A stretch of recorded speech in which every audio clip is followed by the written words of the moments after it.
이번엔 대만의 강한 자 중에서도 강한 자들만이 살아나는 한 특수부대 선발 과정을 먼저 보여드리겠습니다. 뭐야?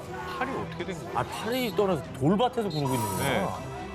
자, 지금 보신 강한 자들은요, 대만의 해군 중에서도 훈련 강도가 극악. 이 부대 대원이 되는 것만으로도 영광으로 여긴다는 상륙 정찰여단 소속 대원들입니다. 대만의 강철 부대인 이 상륙 정찰여단 부대원이 되기 위해선 먼저 거쳐야 할 관문이 있는데요. 100여 명의 강한 자들은 9주간의 기초 훈련에 참가하지만 대부분이 중도 포기. 한 20여 명의 살아남은 대원만이 마지막 5박 6일 동안 일명 지옥의 주라 불리는 난관 극복 주간에 도전하게 됩니다. 살아남은 강한 자들은 영하의 날씨에 가볍게 얼음물 세례부터 30km 장거리 달리기, 또 한 번의 호흡으로 35m까지 잠수하기, 146kg의 보트를 머리 위에 올려 버티기 등 뭐 이 정도는 일반 해군의 훈련 난이도와 비슷하겠죠. 그런데 끝날 때까지 끝난 게 아닙니다. 최종 관문이 남아있는데요. 바로 천국으로 가는 길입니다. 아, 돌밭을 어떻게 굴러? 아니 저게 무슨 천국으로 가는 길이야? 그냥 지옥으로 가는 길이지. 네, 반바지만 입은 예비대원들은 가족들이 보는 가운데 천국으로 가는 길 실시! 약 50m 길이의 날카로운 자갈길을 난 두렵지 않다라고 외치며 기어가야 되는데요. 그런데 보기만 해도 힘든 이 코스를 강한 자들은 그냥 기어가지 않습니다. 더 강해지라고 교관들이 소금물까지 팍 뿌려주고요. 선물을 왜 뿌려줘요? 코스 중간중간에선 잠시 정지, 구르기, 앞으로 기어가기, 개구리처럼 뛰기, 돌기 등 다양한 동작을 수행하게 하는데요. 근데 만약 여기서 머뭇거린다, 또 동작이 부정확하다, 그러면 제자리로 돌아가 다시 출발을 해야 합니다. 와 저게 정말 훈련 어마어마하네요. 극악무도한 천국으로 가는 길을 완주한 강한 자들에게만 주어지는 상륙 정찰여단 완장. 이 완장을 받은 대원들은요. 지금 제가 흘리는 눈물은 기쁨의 눈물이고 제 몸에 있는 흉터는 명예의 흉터이자 자부심입니다. 고통을 이겨냈다는 기쁨과 자부심을 가지고 상륙 정찰여단으로서 임무를 수행한다고 합니다. 그런 정신 없으면 못하죠, 사실. 와 진짜 무시무시하다 저거는. 비록 가는 길은 지옥이지만 강한 성취감과 자부심이라는 천국이 기다리고 있기에 이들은 천국으로 향하고 있습니다. 강한 자만이 살아남다 싶고 8위 공개합니다. 오! 그렇지! 정말 오늘 국민약골 오상진 안녕. 퇴근이에요? 야 퇴근. 와, 역대 최저 점수 아니야? 진짜 약체다. 자, 이번 강한 자들은 영상으로 먼저 만나보시죠. 어휴, 돌이죠, 저거. 머리를 깬 거야? 아우! 오우 뭐야? 돌에다 불을 붙이고 있어요. 각종 무기 섭렵은 기본, 손에 잡히는 모든 것이 무기가 되는 이들의 정체. 일명 미친 개들로 악명 높은 세상에서 가장 거친 특수부대, 러시아의 스페츠나츠입니다. 네, 스페츠나츠는 냉전 시대인 1950년 소련 군사정보국 산하부대로 창설됐고요. 현재는 연방보안국, 연방군 등 각 부대의 편입, 암살 및 대테러 임무에도 투입되는 최정예 부대입니다. 그리고 2016년엔 극단주의 테러 단체 IS로부터 시리아의 고대 유적지인 팔미라를 탈환하는 데 기여하게 됐는데요. 자, 그렇다면 러시아의 강한 자들인 스페츠나츠들은 어떻게 탄생이 되느냐? 한겨울에 40kg의 군장을 메고 약 70km를 행군하는 건 기본. 그리고 여러분 생각해 보십시오. 한겨울 영하의 날씨 얼마나 춥습니까? 근데 여기는 러시아잖아요. 야, 저 날씨. 그리고 알려진 바에 따르면 매 훈련이 실전, 건물, 버스, 항공기 등 장소를 가리지 않고 훈련하고요. 심지어 이분들은 폭풍을 가상으로 구현하는 게 아니라 진짜 폭풍에 배를 띄우고 훈련을 합니다. 원래 폭풍 오면은 오늘 훈련은 없다. 보통은 그렇죠. 내무반에서 보통은. 대기하도록 이러잖아요. 자, 뿐만 아니라 스페츠나츠가 되기 위해선 강철 체력, 또 강인한 정신뿐 아니라 개개인이 인간 병기 수준으로 격투수를 연마, 무자비한 혈투가 벌어지는 스파링 훈련은 물론이고요. 하루 최소 2시간 동안은 러시아의 특공 무술인 시스테마와 삼보로 격투수를 연마하는데요. 그래서 스페츠나츠는 백병전에 특히 강점을 보이는 격투술의 달인들로 유명합니다. 표두루가 강한 이유가 있었네. 저들은 뭐 저기서 뭐 명함도 못 내리는데.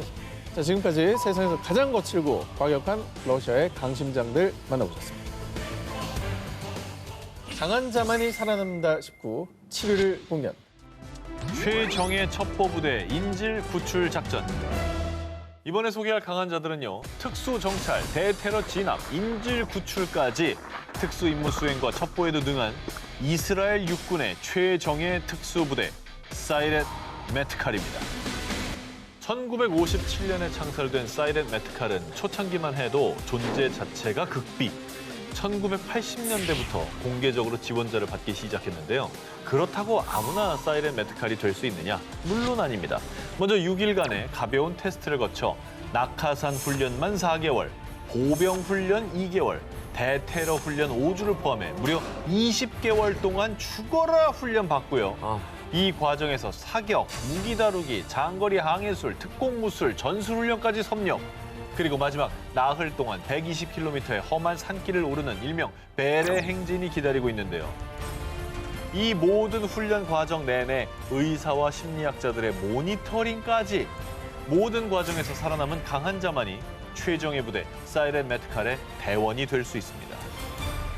아니, 훈련 과정이 20개월인 거는 거의 2년 동안 2년 가까이 훈련만 받는 훈련을 받아야 시작이잖아요, 저 사람들. 이제 시작이죠. 훈련만 20개월이니까요. 야, 정말 안 하는 훈련이 없네. 그것도 굉장히 장기간에 걸쳐서.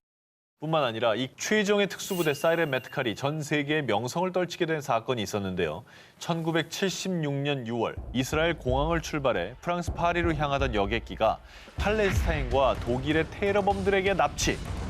우간다의 엔테베 공항으로 이동한 테러범들은 이스라엘 등 5개 나라에서 테러범으로 투옥된 동료들의 석방을 요구하며 약 250명의 인질을 살해하겠다고 협박했는데요. 이에 사이렌 메트칼이 비밀리에 투입됐습니다. 그런데 이스라엘에서 우간다까지 거리만 약 4,000km인데다 우간다는 당시에 이스라엘과 단교 국가였기 때문에 당시 작전은 사실상 불가능에 가까웠는데요. 하지만 사이렌 메트칼은 일명 엔테베 작전에 돌입, 레이더망에 포착되지 않도록 20m로 저공 비행하며 은밀히 착륙해서요.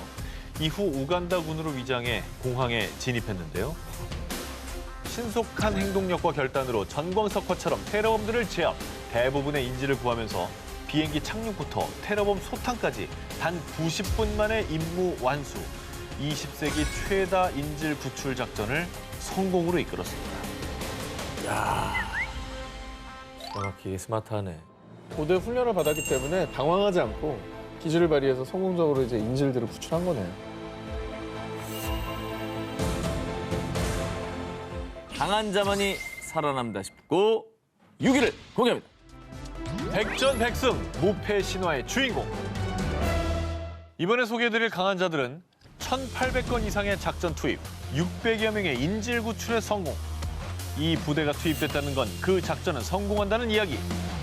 1973년 창설 이후 지금까지 50여 년 동안 투입된 작전 중 단 한 번의 실패도 없었던 백전백승의 최정예 부대이자 유럽에서 가장 강력한 대테러 부대 중 하나로 명성이 높은 프랑스 헌병 특수부대 지젠느입니다. 한 100년 동안 한 번도 실패한 적이 없다는 거죠. 야, 이거는 뭐 결과가 모든 걸 말해주네요. 제일 강한 사람들 아닙니까? 천하무적이네. 네. 지원자 중에 약 7%만이 선발될 정도로 엄격한 과정을 거쳐 뽑힌 요원들의 주요 임무는 인질 구출 작전으로요. 1994년 프랑스 국적기 납치 사건 당시 4명의 납치범을 제압하고 투입된 지 단 17분 만에 살아있던 229명 탑승자 전원 구출에 성공. 17분 만에? 17분 만에. 정광석화다. 와. 그러니까 딱, 그러니까 모든 대원들이 그냥 하나같이 일사불란하게 움직이지 않으면 발생하기 어렵잖아요. 하나로 움직인 거지. 5년 이상의 군 경력자 중에 체력, 지적 능력, 심리 테스트 등 엄격한 과정을 통해 선발된 요원들은 약 1년 동안 저격술, 고공 낙하, 폭발물 처리, 화기 조작술 등을 철저하게 익히는데요. 그중에서도 테러범을 쫓는 부대답게 무려 하루에 300탄의 실탄 사격 훈련을 진행. 특화된 저격술은 세계 최고 수준이라고 합니다. 단순히 근데 이제 전쟁에서 이기려고 하는 부대가 아니라 인질을 무사히 구출해야 되는 거기 때문에 더 신경 쓸 게 많을 것 같아요. 저 대원들은 스스로에 대한 자부심이 엄청날 것 같아요. 맞습니다. 사명감도 있고. 이 지젠느는 내 생명을 다 바쳐 타인을 구조한다. 라는 모토로 연평균 약 60여 차례 출동하는데요. 언제 발생할지 모르는 테러 및 인질 사건에 대비해 400명으로 이뤄진 4개 타격대 중에 1개는 24시간 출동 대기. 지젠느가 단 한 번의 실패도 없었다는 건 테러범들의 흉악 범죄가 매번 실패로 끝났다는 말이기도 할 텐데요. 테러범 파수꾼 지젠느의 그런 명성이 부디 무너지는 일이 없길 바랍니다. 강한 자만이 살아남는다 19. 5위 공개합니다. 세계 강한 자들의 전신 SAS. 이번엔 앞서 소개한 이스라엘의 사이렌 메트카를 비롯해 전 세계 특수부대들은 이 부대에서 비롯됐다라고 할 수 있는 원조 특수부대를 취재해왔습니다. 바로 Who Dares Wins. 용기 있는 자가 승리한다. 영국 육군 공수특전단 SAS입니다. 1941년에 창설된 SAS는 적의 후방에 낙하산으로 침투하는 정예 부대였습니다. 1990년 걸프전, 2001년 아프간전 등에 투입돼 실전 경험도 풍부하고요. 특히 1980년엔 런던에서 벌어진 주 영국 이란 대사관 인질 사건을 단 11분 만에 제압한 이 림로드 작전을 계기로 전 세계 대테러 작전의 교과서가 됐습니다. 근데 SAS 되기도 진짜 만만치가 않을 것 같습니다. 그 아까 프랑스도 보긴 했습니다만 진짜 강한 자들만 모였을 것 같아요. 이 대표적인 훈련만 소개해드리겠습니다. 먼저 1단계, 약 200명의 군인은 웨일즈에 위치한 브레콘 비콘스로 이동. 도착하면 해발 886m의 악명 높은 산봉우리 페이판을 약 30kg의 군장을 메고 행군해야 하고요. 페이판 등정이 끝나면 잠시 쉴 틈도 없이 이번엔 약 64km의 트레킹 코스를 나 홀로 나침반과 지도에 의지한 채 24시간 안에 완주해야 합니다. 1단계에서 탈락한 사람 꽤 많을 것 같은데. 일단 우리는 뭐 저기서 탈락이에요, 다. 우린 갈 생각이 없어요. 예.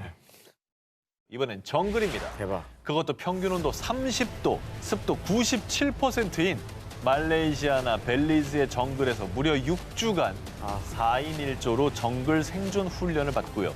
그리고 마지막 하이라이트. 자, 지금부터 대답할 수 없습니다. 로 대답한다, 알겠나? S 생존, E 회피, R 저항, E 탈출. 이 시어 훈련의 일종인 ENE, 즉 회피 및 탈출 훈련을 일주일간 받게 되는데요. 그러니까 이 훈련은 쉽게 말해서 적에게 포로로 잡혔을 경우를 대비하는 실전 모의 훈련인데, 예를 들면 가상의 포로 수용소를 만들어 납치하고 감금하고 실제와 흡사한 강도의 유도 신문과 욕설과 협박을 반복합니다. 이때 병사들은 자신의 이름, 직급, 군 번호, 생년월일 그리고 대답할 수 없습니다로만 대답해야 하는데요. 이 모든 훈련을 통과하면 당신의 전쟁은 끝났습니다 라는 말과 함께 SAS 대원으로 합류할 수 있습니다. 참고로 생존 전문가 베어 그릴스가 SAS 출신입니다. 그래서 생존왕이 되셨나 봐요. 그러네.